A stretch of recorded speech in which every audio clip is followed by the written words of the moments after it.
was the weekend of Martin Luther King Day in 1999. We were at a faculty meeting late on a Friday afternoon, and Michael said he wasn't feeling well. He was run down. He went to the hospital, and that night was diagnosed with cancer. That's January, and in April they gave up on Michael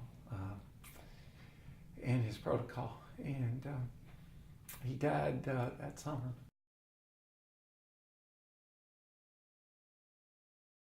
My wife, one afternoon, I got home late, probably around 7 o'clock, and she had just gotten the call from Dr. Jeff Callan, dermatology at the University of Louisville, and the spot that he had removed on her leg was cancer.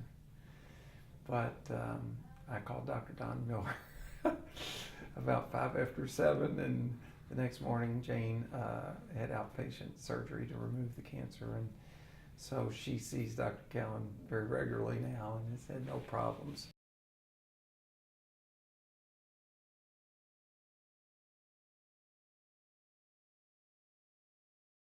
She, like many of us, doesn't like to go to the doctor and doesn't like to do all the things the doctors want us to do and fusses at us for not doing. So she had gone through a colon screening program.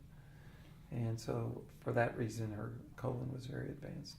Colon cancer was very advanced.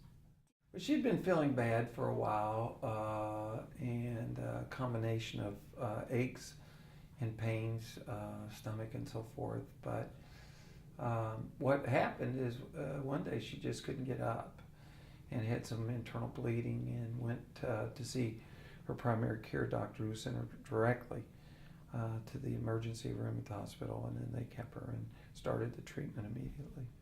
Well, originally it was a series of 48-hour chemo treatments. So generally you'd start maybe a Friday afternoon and take chemo through Sunday.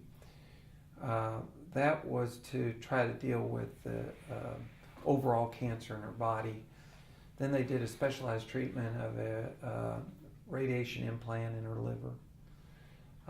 They then did a chemo blast on the other side of her liver. Went back to the 48-hour chemo treatments. As a side effect, her immune system has been so low that she's had a number of infections and had to go back into the hospital. And then most recently, as recently as 3 weeks ago, the PET scan revealed that it had spread to her lungs, and so she's now working with Dr. Miller on trying to identify a clinical trial program that she can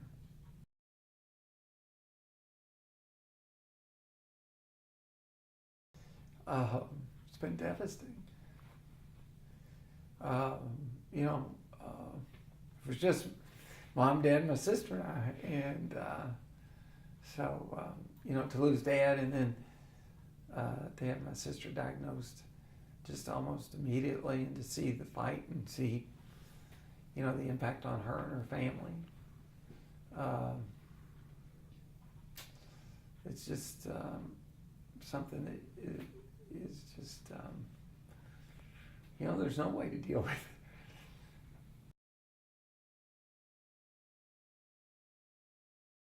If people will just get the screenings, it makes all the difference in the world. And we have some of the lowest screening rates. We've looked at the demographics of the West End and Southwest Louisville.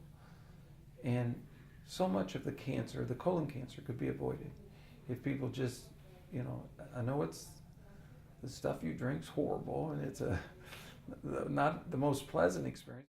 This is something that is avoidable in many cases, but we just don't, as a population in Kentucky and in our community, have enough screening and screening opportunities.